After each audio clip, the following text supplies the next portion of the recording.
Como ya comentó Pastor Michael, vamos a estar estudiando Malaquías 3, de los versículos 13 al 18, que toca el tema de la aparente prosperidad de los impíos.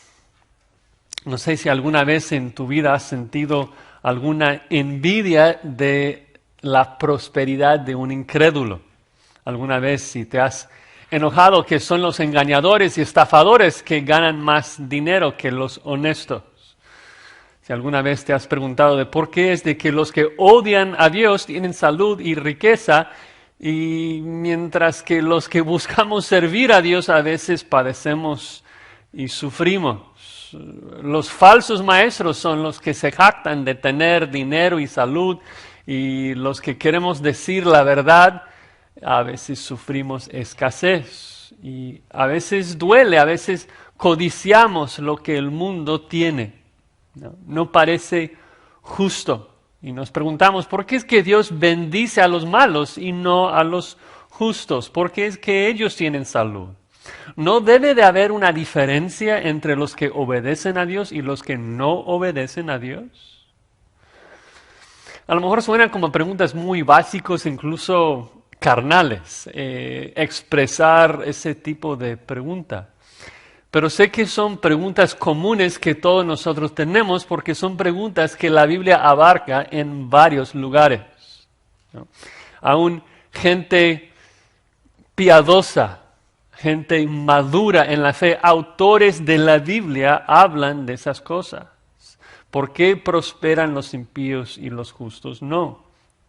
Recuerden de que en el Salmo 73, Asaf dice lo siguiente: en cuanto a mí casi se deslizaron mis pies, por poco resbalaron mis pasos, porque tuve envidia de los arrogantes, viendo la prosperidad de los impíos. Y luego agrega: y aquí estos impíos, sin ser turbados del mundo, alcanzaron riquezas. Y luego expresa su frustración a Dios y dice: verdaderamente en vano he limpiado mi corazón, lavado mis manos en inocencia.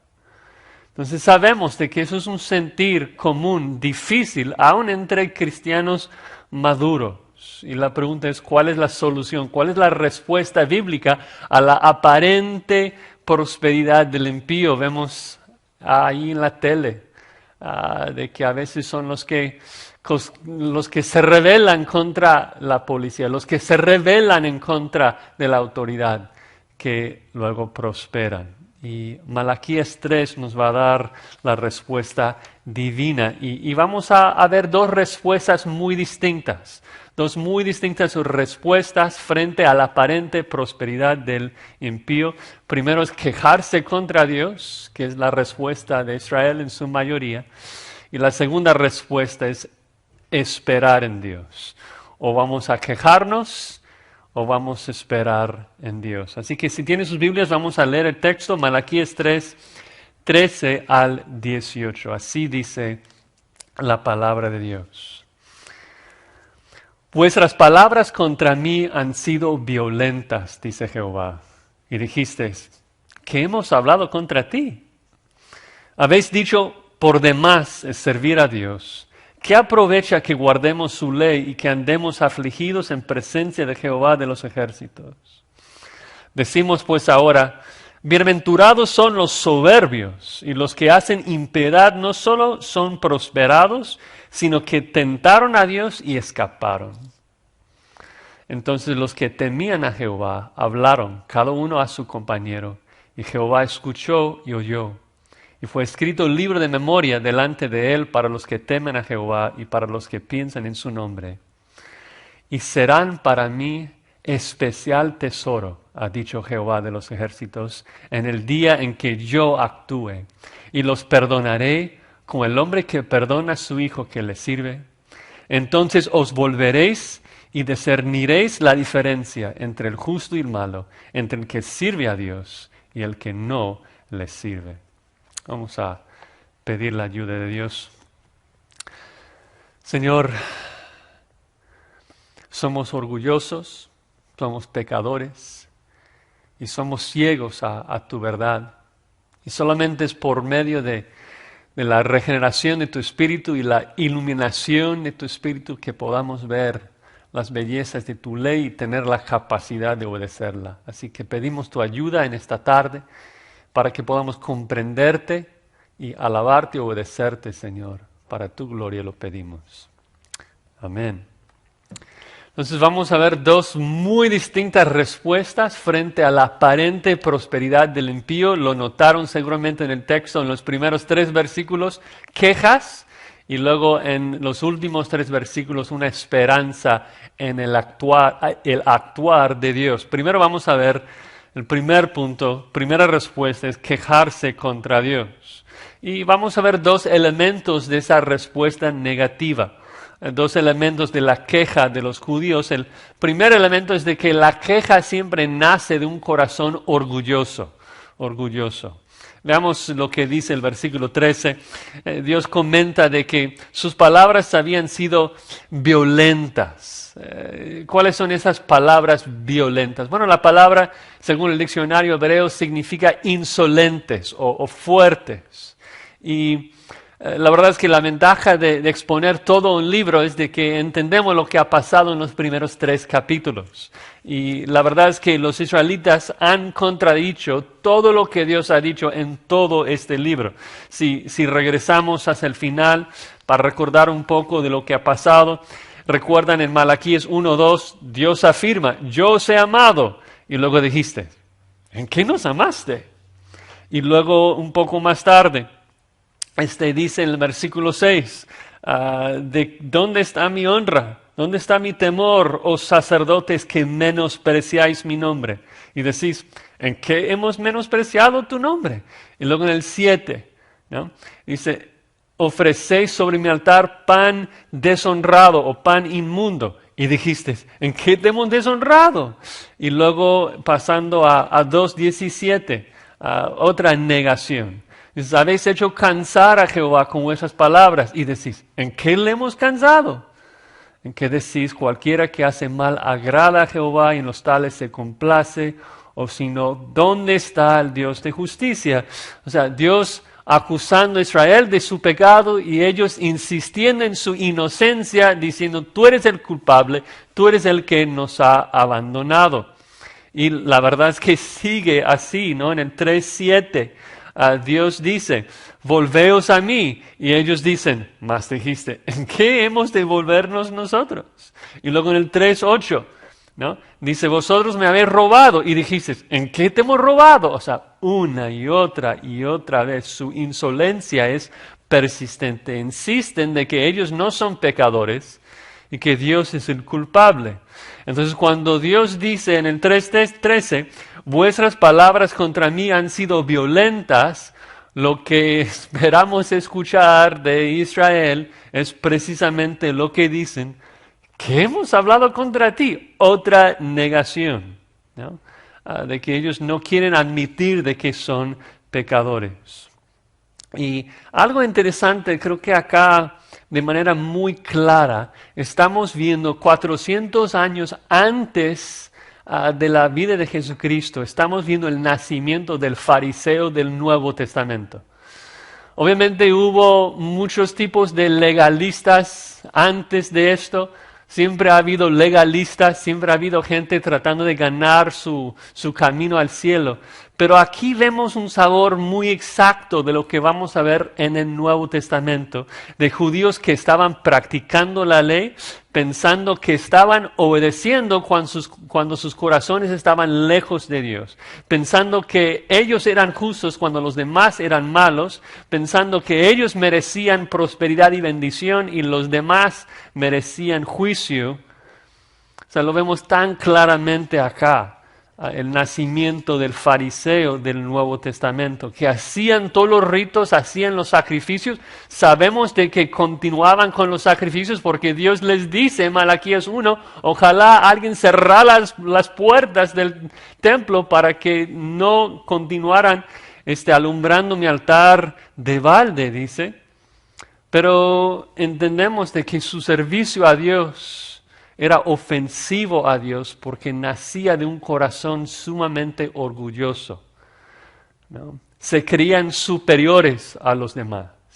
creían que Dios debía matar a los demás, a los malos, y que ellos no habían hecho nada mal, que ellos merecían, de hecho habían ganado el favor y la bendición de Dios. Y la verdad es que suena exactamente como la descripción que Jesús da de un fariseo en Lucas 16, el fariseo que dice: Dios, te doy gracias porque yo no soy como los otros hombres. Yo soy mejor, yo soy superior por las cosas exteriores que yo hago. Y Jesucristo les va a decir que son como tumbas blanqueadas, que se ven medio bonito por fuera, pero por dentro están totalmente pudridos. Y lo que estamos observando entonces es el orgullo del corazón del judío, el orgullo que produce legalismo. Y creo que es muy importante ver eso. El orgullo es la raíz del legalismo. La gente piensa que sus obras son suficientemente buenas para ganarles el cielo. La gente legalista siempre se cree buena, se cree superior a los demás. Piensan que merecen estar con Dios en el cielo por lo bueno que son. Claro que entiende que no son perfectas, pero mejores que los demás, ¿no? En vez de entender que son cadáveres espirituales que están ofendiendo a Dios en cada segundo de sus vidas, el legalista se cree bueno.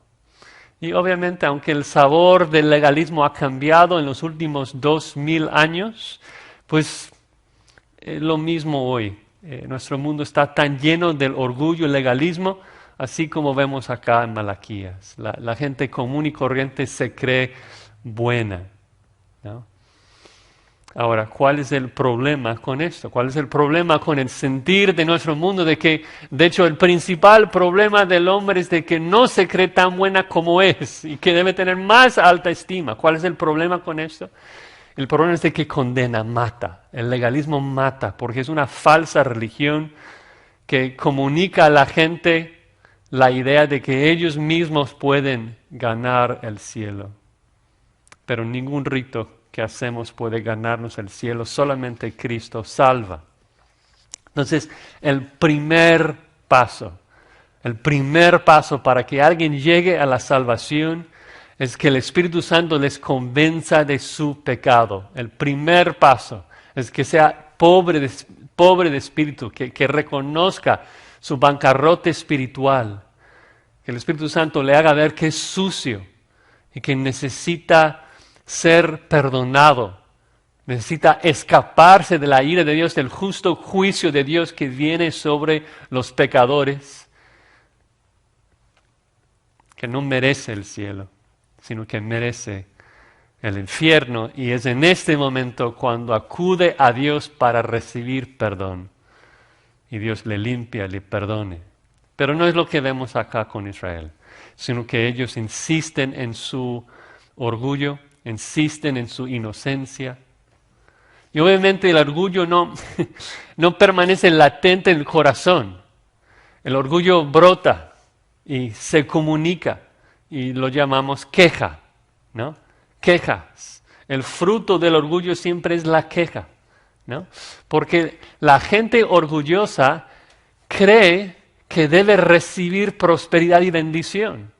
Piensa que merece algo mejor de lo que está recibiendo. Porque si ellos se creen tan buenas, entonces ¿por qué no estoy recibiendo las cosas buenas que yo merezco? Y cuando no recibo lo bueno que pienso que merezco, entonces me quejo. Versículo 14, ellos dice, habéis dicho, por demás es servir a Dios. Y la idea otra vez es, estamos obedeciendo bien a Dios. Estamos haciendo nuestra parte.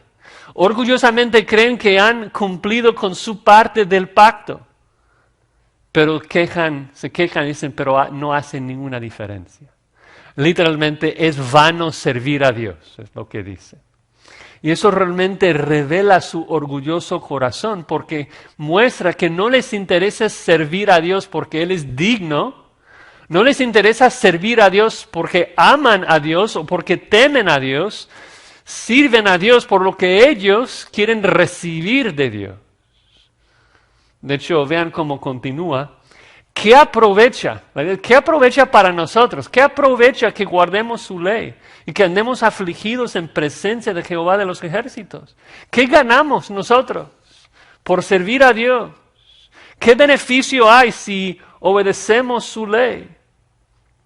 Ahora, hay que recordarnos un poco del contexto. Obviamente el antiguo pacto funcionaba un poco así, ¿no? De que si Israel obedece, Dios prometió bendecirlos materialmente, prosperarlos.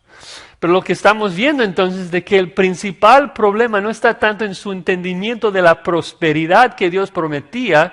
El problema es de que Israel se creía buena, se creía de que estaban obedeciendo. Creía que merecía la bendición de Dios cuando en realidad estaban en completa rebeldía, en plena rebeldía, y que Dios los había llamado a arrepentimiento. Volveos a mí, que es un llamado a arrepentimiento.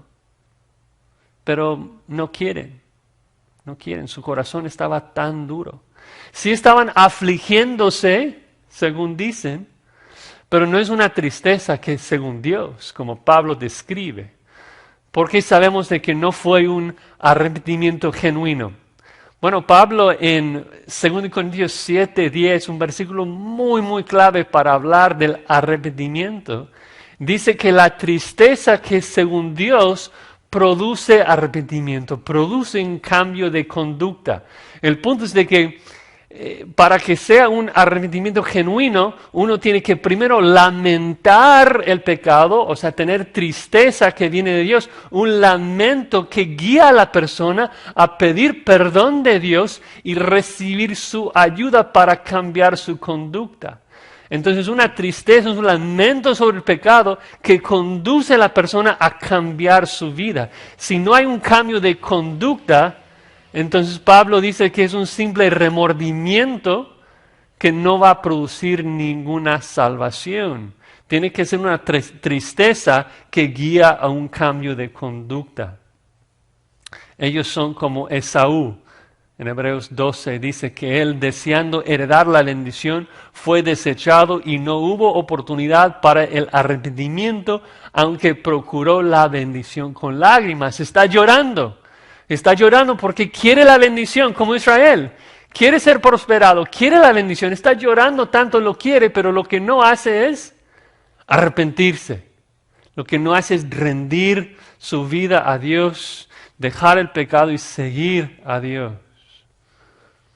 Israel está triste porque no recibe bendición y ya que no percibieron ningún beneficio propio por su servicio a Dios, dijeron que era vano servir a Dios. Lo interesante es su uso de esa palabra vano, porque ellos piensan de que el resultado de su servicio estaba en vano, cuando en realidad era su servicio mismo que era vano. De hecho, eso es exactamente como Jesucristo describe el servicio y adoración de los judíos durante su ministerio. ¿Recuerdan en Mateo 15, cuando Jesucristo, citando a Isaías, dice: este pueblo de labios me honra, mas su corazón está lejos de mí? Dice, pues en vano me honran, enseñando como doctrinas mandamientos de hombre. ¿No? Israel dice que su adoración era vana porque Dios no les bendijo. Dios dice que su adoración era vana porque solo adoraron por la bendición. Israel no puede ver su propio pecado, no puede entender de que está sufriendo debido a su rebelión. Así que se quejan. Dicen, no vale la pena servir a Dios, no vale la pena. Esto realmente, si pensamos en la historia de Israel, ha sido su hábito desde los primeros capítulos de la Biblia. Por lo menos desde el inicio del pueblo de Israel.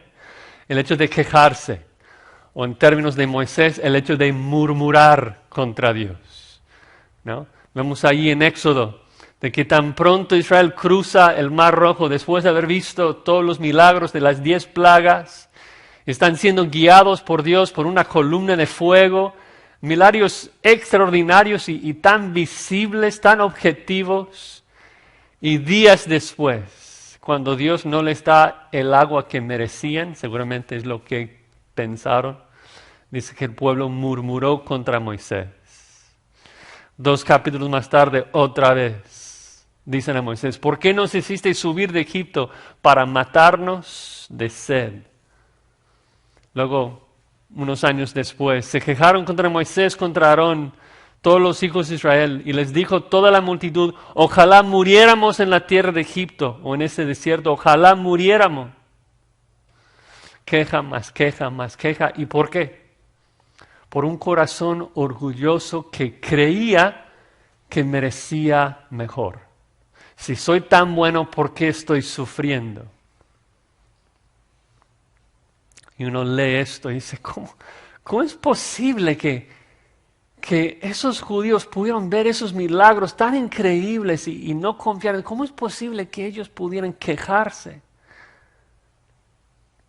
Y luego nos damos cuenta de que el mismo pecado que habitó en ellos habita en nosotros, porque nos creemos mejor que los judíos. Nos creemos mejores que ellos. Si yo estuviera allí, no lo haría así. Yo me hubiera arrepentido. Y ahora, ¿qué estoy haciendo? Me creo mejor que los demás, en vez de cultivar un corazón de humildad, caemos en la misma trampa. Y es por eso Pablo nos dice en 1 Corintios 10, no murmuréis como algunos de ellos murmuraron y perecieron por el destructor. Y luego comenta, estas cosas les acontecieron como ejemplo, están escritas para amonestarnos a nosotros, a quienes han alcanzado los fines de los siglos. El punto es de que debemos matar nuestro orgullo, hermanos. Entender de que no merecemos nada bueno. Sin Cristo somos cadáveres que merecemos el infierno. Entonces, si recibimos algo que no es fuego, es por la misericordia de Dios, no es porque yo lo merezco. Tan fácilmente nos jactamos de cosas que tenemos, de habilidades que tenemos, de bendiciones que tenemos y pensamos que realmente merecemos esas bendiciones. Pablo nos pregunta en 1 Corintios 4, 7, ¿quién les distingue? Obviamente Dios. ¿Qué tienes que no hayas recibido? Nada. Entonces, si lo recibiste, ¿por qué te glorías como si no lo hubiese recibido? ¿No? Todo lo que tenemos es de Dios, es una gracia de Dios y debemos trabajar fuertemente para cultivar un corazón de humildad, para no quejarnos de que no estamos recibiendo lo que merecemos. Lo que merecemos es el infierno. Si recibes algo mejor, debes dar gracias a Dios por su gracia, que está dándote algo que realmente no mereces. Bueno, ya que los israelitas no vieron ningún sentido en obedecer a Dios, afirma en el versículo 15, decimos pues ahora, bienaventurados son los, luego lo opuesto, bienaventurados son los soberbios. ¿Y por qué son bienaventurados en sus mentes? Porque ellos son los que tenían la prosperidad, los que tenían salud y riqueza. Y agrega, y los que hacen impiedad no solo son prosperados, sino que tentaron a Dios y escaparon. Dicen, los impíos son los prosperados, así que yo quiero ser como Él para tener lo que ellos tienen.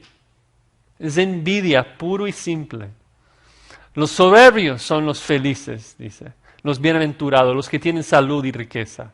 Entonces no me importa honrar a Dios, no importa agradar a Dios, solo importa satisfacer mis deseos carnales. Es su punto. Y otra vez repiten la idea de que el Dios de justicia está de vacaciones, no está haciendo nada. Es su culpa. Es su culpa porque estos impíos tentaron a Dios y escaparon. Dios no hizo nada. Ahora, para aclarar rápidamente, obviamente Dios no puede ser tentado a hacer el mal. Pero no está hablando de eso, el verbo tentar se usa acá y también en el 3, 8, cuando dice probadme ahora en esto, está hablando de que los malos, los impíos, hicieron maldad, como que tentando, probando si Dios los iba a castigar, si el juez realmente iba a aplicar alguna sentencia. Es como un hijo que quiere hacer algo rebelde y ve a sus padres y lo hace, como que lo mira pensando y viendo si el papá realmente va a hacer algo. Y ellos dicen, mira, ellos están haciendo esto a Dios y Dios no hace nada. Así que mejor debemos portarnos como ellos porque Dios no va a hacer nada. Sería mejor por lo menos disfrutar el pecado. Entonces, esto obviamente incita a Israel a hacer lo mismo, a pecar y pensar de que Dios no iba a hacer nada. Pero Dios no quiso que le tentaron con su desobediencia, quiso que le probaran o le tentaron con su obediencia. Recuerdan, dice, probadme en eso. Si se arrepienten, yo los voy a bendecir, yo los voy a prosperar, solamente arrepiéntense. Pero no quieren obedecer. En vez de probarle con su obediencia, siguen el ejemplo de sus padres y tientan a Dios con su rebeldía. Y si conociera la historia de Israel, si conociera su propia historia, se darían cuenta de que el que tienta a Dios no termina bien, ¿no? Cuando los padres tentaron a Dios en el desierto, ¿qué es lo que pasó? Dios les dice, por tanto, juré en mi furor, no entrarán en mi reposo, y todos ellos murieron en el desierto. Pero el orgullo, el pecado nos hace irracionales. Vemos la prosperidad del impío y la envidia nos vuelve locos, no podemos pensar bien. Ellos diciendo de que los soberbios son bienaventurados, pero no es así, porque pronto Dios va a venir a juzgar. Pronto Dios va a venir a establecer su justicia. De hecho, lo va a comentar en el capítulo 4, versículo 1. Vean ahí nada más rápido. Lo veremos en otro momento, si Dios lo permite. Pero dice, aquí viene el día ardiente como un horno, y todos los quienes. O sea, es muy específico por qué escoge esa palabra, porque ellos acaban de decir, bienaventurados los soberbios, y Dios dice, viene el día cuando los soberbios y todos los que hacen maldad serán estopa. Aquel día vendrá, los abrazará, ha dicho Jehová de los ejércitos, y no les dejará ni raíz ni rama.